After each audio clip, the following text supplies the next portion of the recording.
Welcome, everyone. We're going to jump right in today and look at something pretty interesting. Okay. Have you ever thought about the average salary for someone working in cybersecurity? Yeah, especially in the US, it can be. But now think about this. How many cybersecurity positions are open right now in the U.S.? Oh, tons. It's a huge number, A lot. and it's growing. Yeah, it's constantly growing. So a lot of people, probably including some of you listening, are probably thinking, okay, so how do I actually get into this field? Right. How do I get one of those jobs?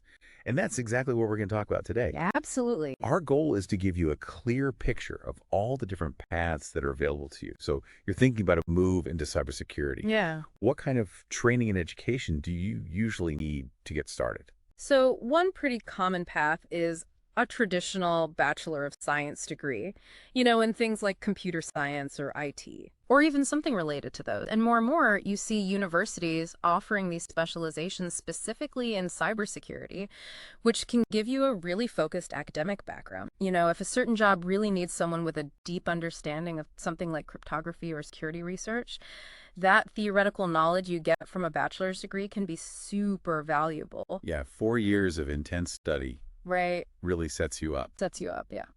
But what if someone listening doesn't have that? Or it's just not the right route for them? Right. There's got to be other ways to get into the field. Oh, for sure. Absolutely. Right. There are, other great ways to get it. An associate's degree, for instance, Mhm. or vocational training can be a really practical entry point.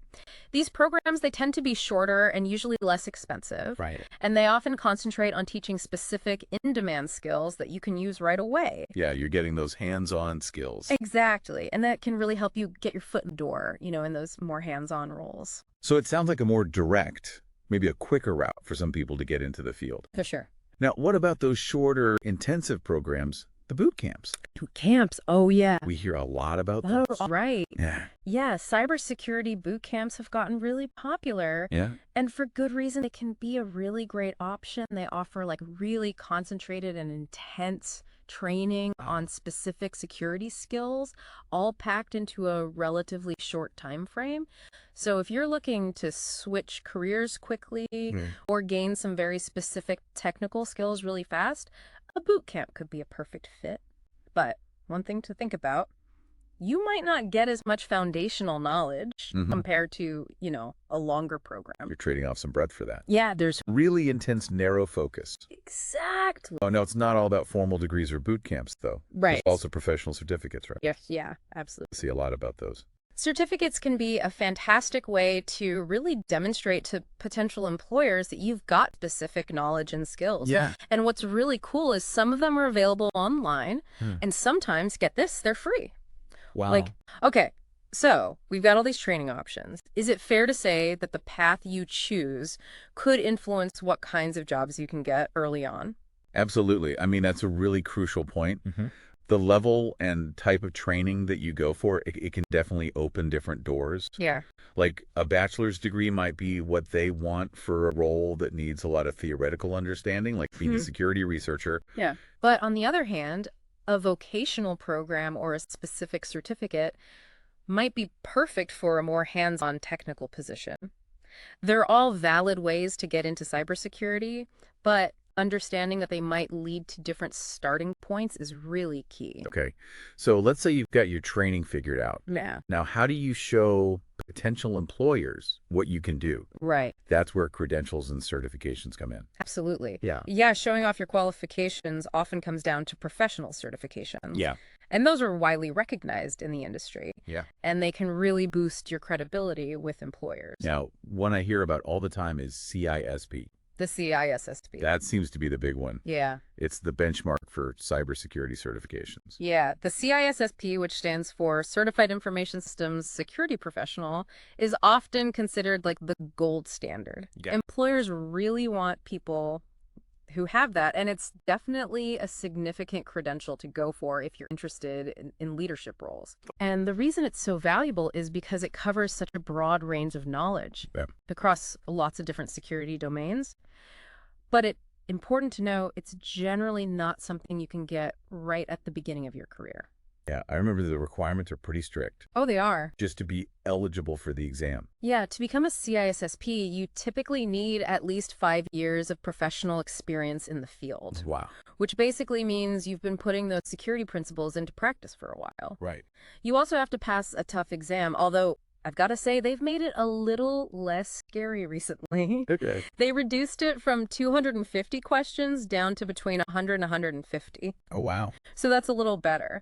But on top of all that, you have to sign an ethics statement, Right. get endorsed by someone who's already a CISSP, basically someone who can vouch for your experience, and then you have to keep up your certification with ongoing education credits. Yeah.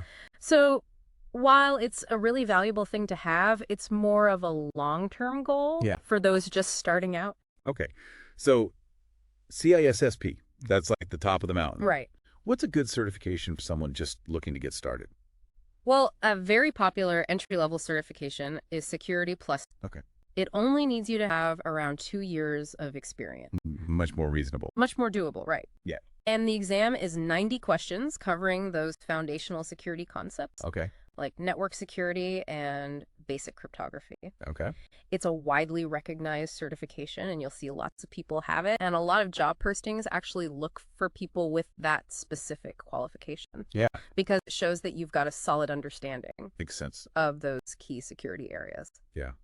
Are there any other certifications worth looking into depending on what someone is interested in? Definitely. So if you're interested in the auditing side of things, the CISO, or Certified Information Systems Auditor, is a big one. Okay. And for those maybe thinking about management roles down the road, the CSM, or Certified Information Security Manager, is really highly regarded. So yeah, there are a bunch of different credentials out there, each one focusing on a specific area within cybersecurity. So you've gotten the training, maybe you've earned some key credentials. What does a typical career path look like for someone new to the field?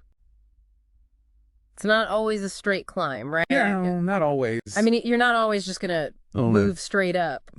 It's not always linear, but there are definitely some common ways that people move up. Okay. And a really fantastic resource for figuring out potential career paths is a website called cyberseek.org. Okay. They have these great visual tools that show how you might start in what they call a feeder role. So, for instance, someone who's working as a network administrator, that could be a feeder role into becoming a network security analyst. And from there, you can see possible paths to entry-level cybersecurity positions, then to mid-level roles, and eventually even those advanced positions. It's a really great way to see what's out there and what areas might spark your interest. That sounds like a really useful tool.